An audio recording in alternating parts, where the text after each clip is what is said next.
first and foremost thanking you for being here tonight. We know that your time is valuable.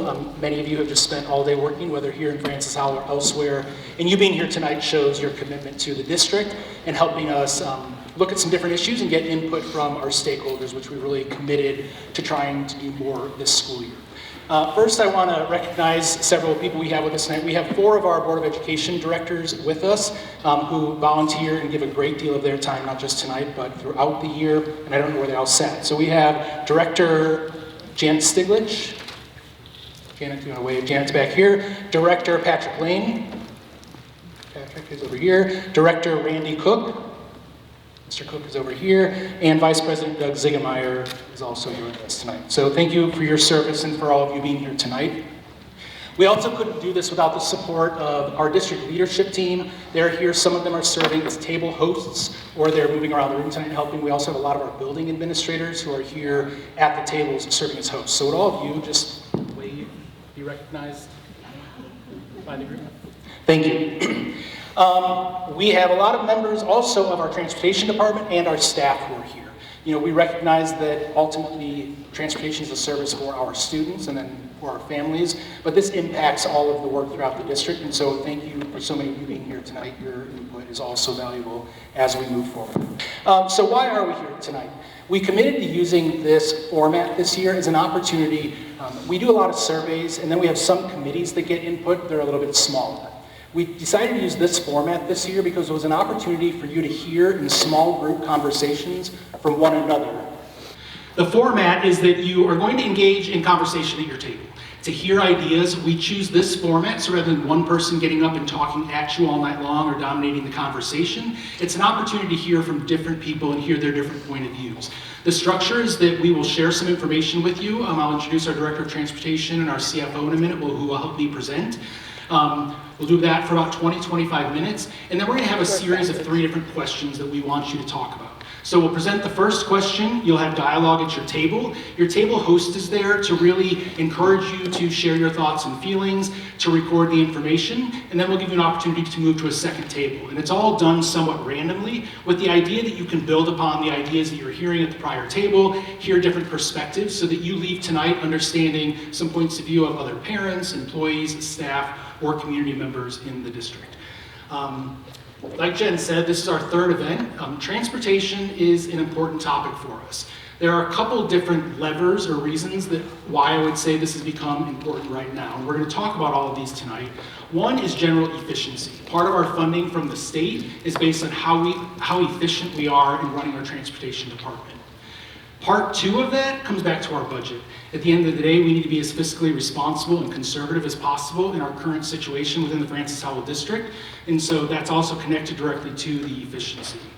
The third part, though, that I would say is actually the most urgent and pressing need right now, and Ms. Simpson will talk a lot about this, is the significant driver shortage that we are experiencing that is only likely to get a lot worse in the next couple of years.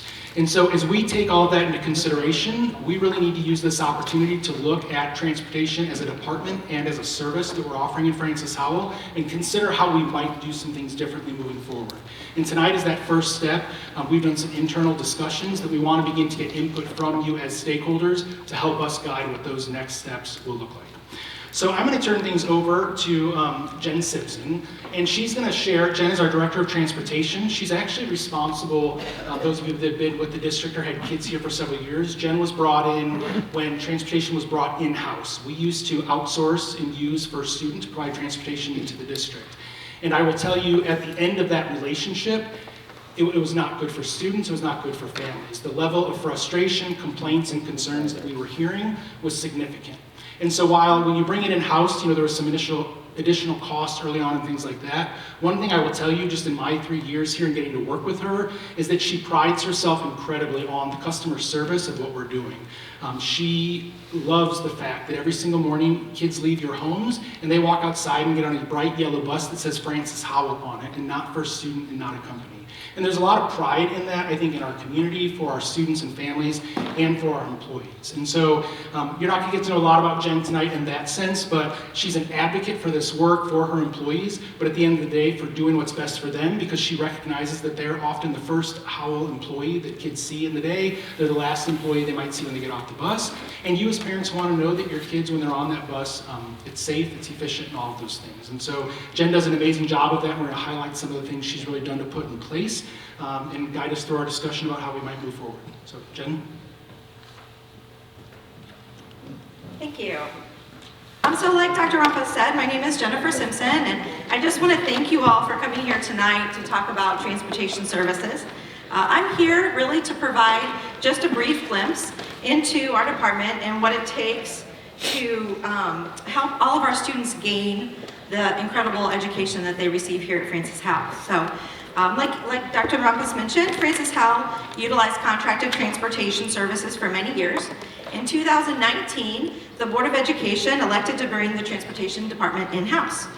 This was a huge undertaking and has proved to be cost effective and provide an increased level of service over the last 4 years.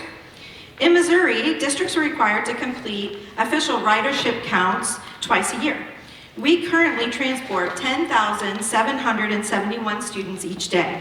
This means that 56% of the Francis Howell students ride a school bus to school, which our ridership is a little bit higher than our neighbors, so that's always exciting to see, right? We like to hear that our kids are riding our buses. That's what we're here for, right? We operate 138 bus routes each morning and each afternoon. There are currently 190 school buses in our fleet, and last year we traveled over 2.2 million miles. So that's pretty typical for us. It's about 2.2 million miles here in Francis Howell. As you know, we are a very big district. Every time I'm checking for roads, I realize how big our district is.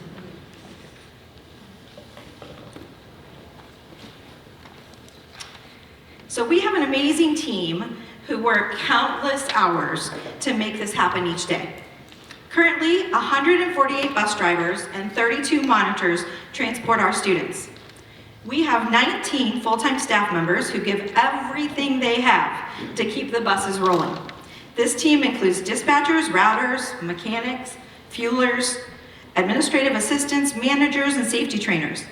These 19 people provide never-ending support to our students, school staff members, parents, drivers, and monitors. We operate from 2 facilities. One is located on St. Peter's Howell Road, and the other is next to Francis Howell High School. Our goal is to combine those facilities shortly, but we'll see. We're still working on that. The cost of providing transportation services in Francis Howell is approximately $13.5 million annually. So obviously we are an expensive bunch, right? So let's talk about some of the key strengths of our department. Our first priority is to provide safe transportation to our students.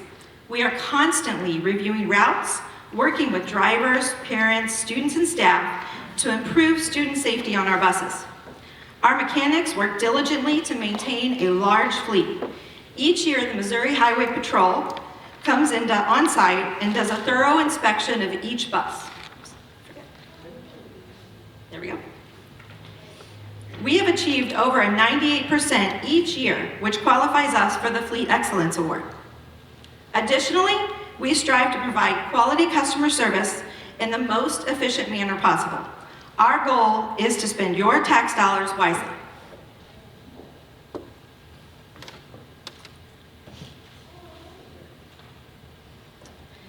As you can imagine, operating a department of this size comes with its fair share of challenges and opportunities. There's a nationwide shortage of school bus drivers. I'm sure you've seen that on the news or in social media in the recent years, and this problem continues to worsen. Francis Howell began to feel the impact of this crisis over the past year. During the spring of 2022, the problem started hitting really close to home. We have been unable to fill any full-time driver positions since September due to a lack of applicants. None. Like, that's really scary, right? That we don't have any applicants for these jobs. As drivers are leaving, we are unable to fill their positions. Another pending concern is that 44% of our drivers are eligible for retirement at the end of next school year. We have 66 drivers who would be eligible to retire.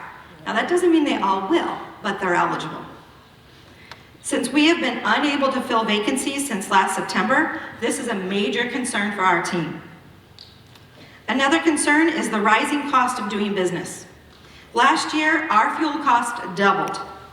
The cost of buses, fluid, and parts continue to rise. A new bus 4 years ago cost about $90,000.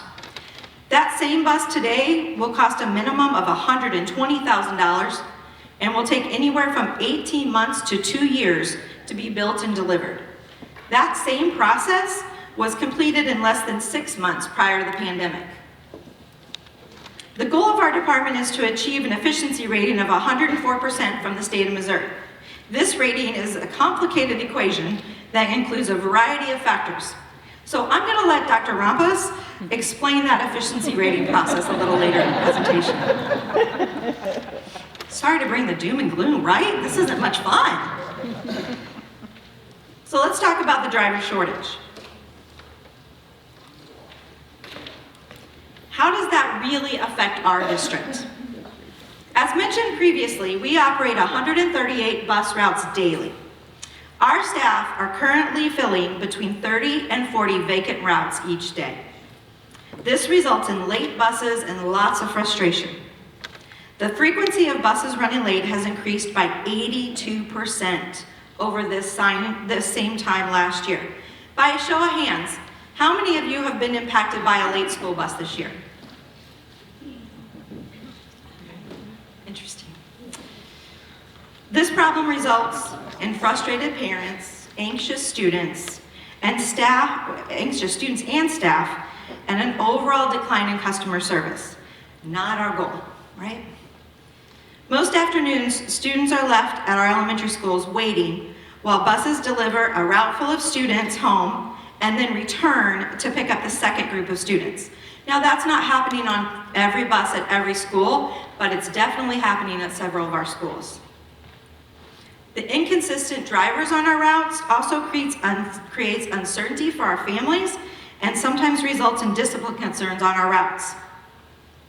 Another concern of a driver shortage is that many of our field trip buses have been canceled and our sports shuttles have been eliminated, which means that our young drivers are driving themselves to their sporting events both in and outside of our district.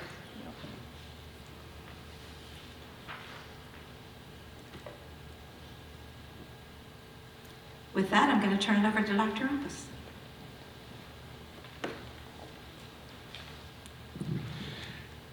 I do also want to introduce Dr. Kim Hawk, our CFO, is here, and so really when I start mumbling and getting mixed up about the efficiency rating and other factors, she will chime in.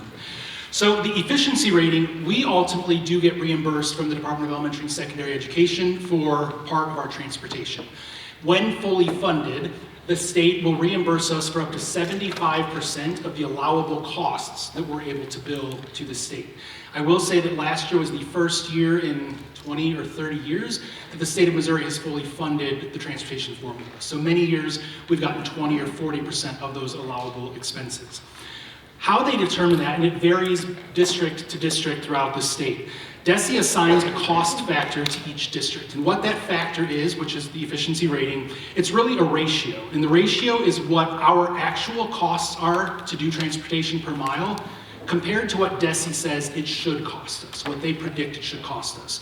So in Gen, at the end of the year, our finance department provide all of the information to the state with the number of miles we drove, number of kids we put on buses, special education students, non-special education students, less than a mile, more than a mile, all of the allowable expenses, they make that determination. So in an ideal world, you're at 100% or better, which is when DESE would fully fund you. They give you up to 4% because they do look at a standard deviation and there's a little bit of wiggle room. So they give you up to 104% of being, really we'd say inefficient, but we call it the efficiency rating. Once you're above 104%, for every percentage point we go over that, they reduce what they will reimburse us by another percent. And they do that up to a maximum penalty of 30%. So when you look at, this is from last year's mileage. It impacts this year's budget, but this is based on last year's information.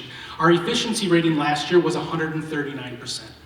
So being 35% over what they would reimburse, we got the maximum 30% penalty in what the state was willing to give back to us.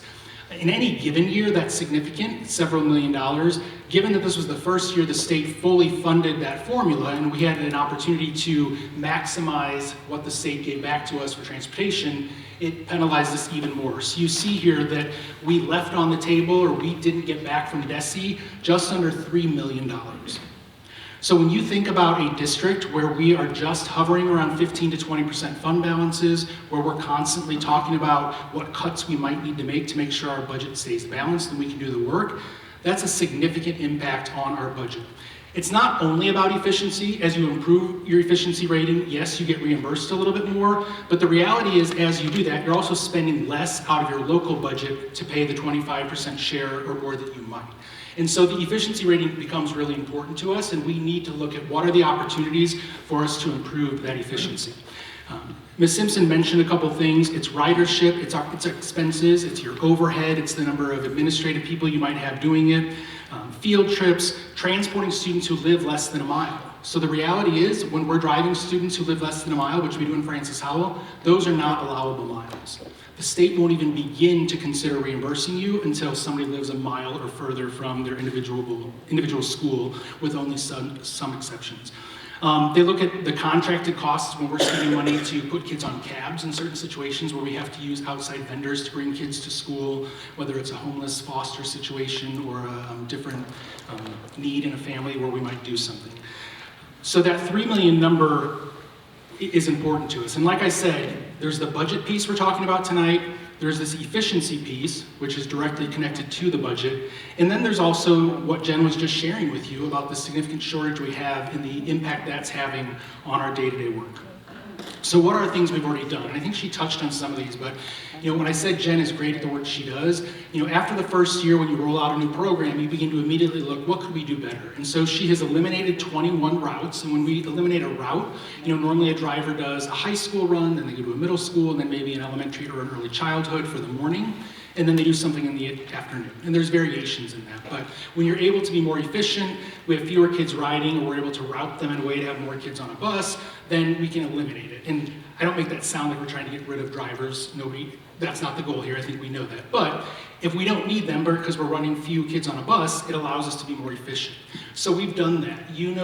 As parents, that 2 years ago, we had you begin, it used to be we just routed every kid in the district, because if you're on a bus, we drove the buses through all the neighborhoods. Now we ask you to opt in. Let us know that your child is going to ride the bus. And then, if over a period of time they don't ride, we remove them from it. You can always add them back on. But again, it allows us to be more efficient in the routes that we're actually running, which is saving money, saves drivers, and ultimately some cost. We've reduced cab usage. Again, when you talk about that efficiency rating, the more kids we're putting on our Howell buses, the better. So Jen's worked really hard to identify opportunities for us to transport our own kids, whether that's, we have some students that might attend a special school or an outside placement. Instead of putting them on an EMT cab, let's put them on one of our buses. Some of you, if you're an early childhood parent, you probably experienced this more than others recently, but we made a very difficult decision mid-year that when we came back from the MLK holiday, we had to change the starting and ending times of our early childhood schools. This had nothing to do with the early childhood schools, but we impacted those 3 buildings and hundreds of families because we needed to make a decision to be more efficient across the board with how we were running our buses. And that was an opportunity for us to do it. And so not an easy decision, and we're still working through some of the pain from doing that, but it was something that we had to do. Jen shared, we're in the middle of winter sports, which is an indoor sports season, a lot of buses. We're not able to transport all of our students, or we've had to minimize it, or maybe kids have to get themselves home after games. We've had to make some of those decisions. We increased the distance between bus stops. The state has a minimum requirement. We've expanded that in some situations. We also put into effect at the start of the school year that our buses were not going down every cul-de-sac. Part of that's efficiency, that when you get down and you have to start doing a 3 or a 10-point turn because there's cars at the end of a cul-de-sac and we're hitting mirrors on cars, we can't turn around. In some instances, it's just better not to go into the cul-de-sac, and it also then the bus is stopping here, kids can get on and keep moving.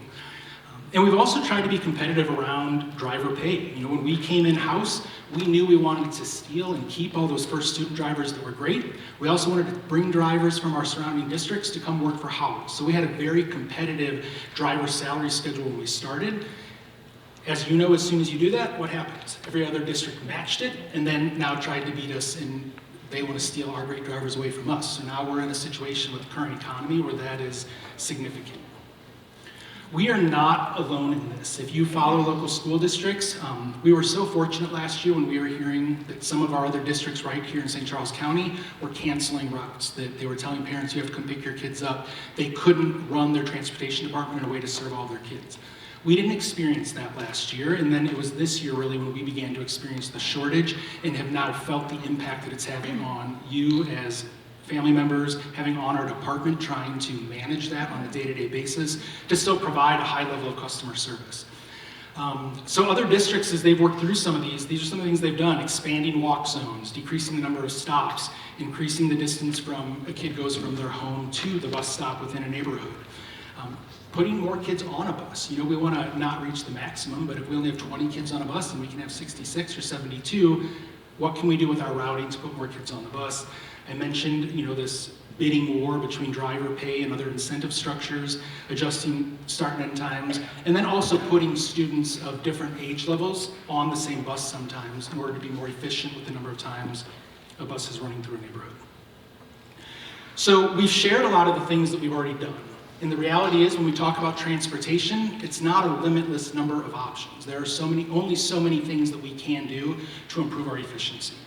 So tonight we want to get your input on 2 potential solutions that exist, and then we'll also offer an opportunity to hear other ideas or thoughts that you might have. So one of those 2 first options that I just want to briefly touch on is the idea of moving to a 1-mile walk distance or a boundary for students who are riding buses.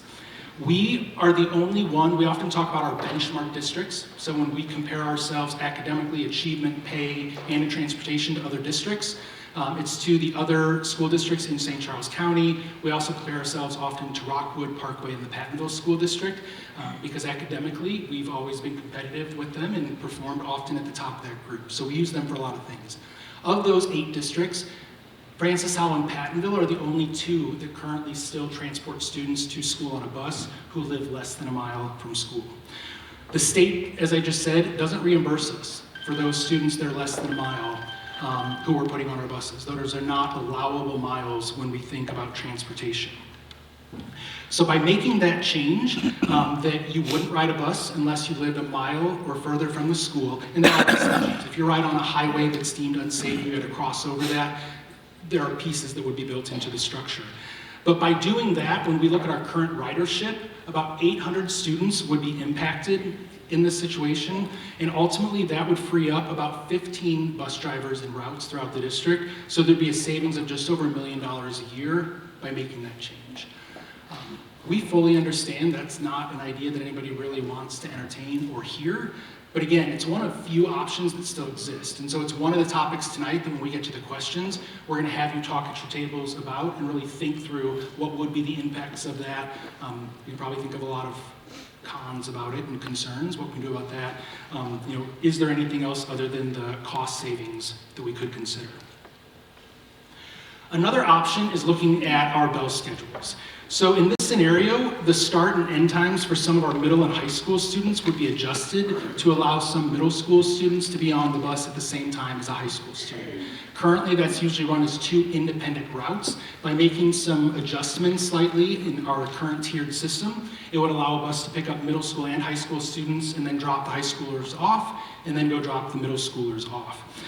Like I said, we currently do a 3-tier system. And let me say, this is just an idea of what this could look like. And so tier 1 being, go pick up the high school students. Tier B then would be some of the middle school students. And like I said, then drop off the high schoolers, then go pick up the middle schoolers. And then tier 2 would be a couple of our other middle schools and some elementary. And then tier 3 early childhood and elementary. What this allows us to do right now, our second tier, I believe, has the most runs. This would allow us to be more flexible in the scheduling of those routes, and so that because you'd be splitting them up, we wouldn't need, again, as many drivers and routes to effectively pick up and drop off all of our students.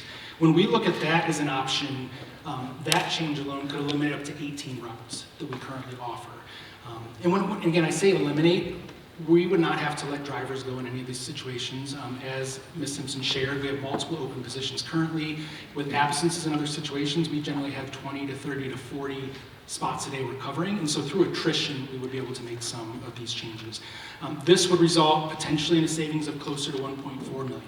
And when we look at these, we really believe these are conservative estimates. The other piece that's not included here is when you make these changes, she said we're paying leases right now on 190 buses. We would be able to sell back or end the leases on some of those, so there would be other cost savings for us when it comes to transportation overall. So looking at the lease fees, the interest payments that we would be making as an option.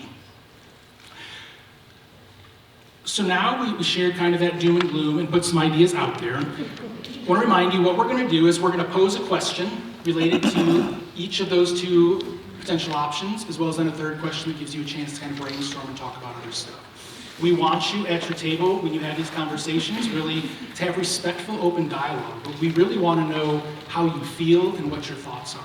There's paper on your tables. The idea is that if you're comfortable, you like to doodle and make your own notes and draw and map some things out, you're welcome to do that. Your host is going to record and kind of summarize the key thoughts and feelings that we hear. You're going to have 18 minutes to have discussion at your table. We'll give you a warning when there's a couple minutes left, and then we'll give you a warning when there's 2 minutes left, and have the host summarize the thoughts at that table, thank one another, and then we'll give you an announcement when we're ready to move to the next table and have our second conversation. So we'll do that for 2 rounds, and then hopefully if our microphone works and we have time after the third round, we'll have an opportunity to share a couple of the thoughts out loud.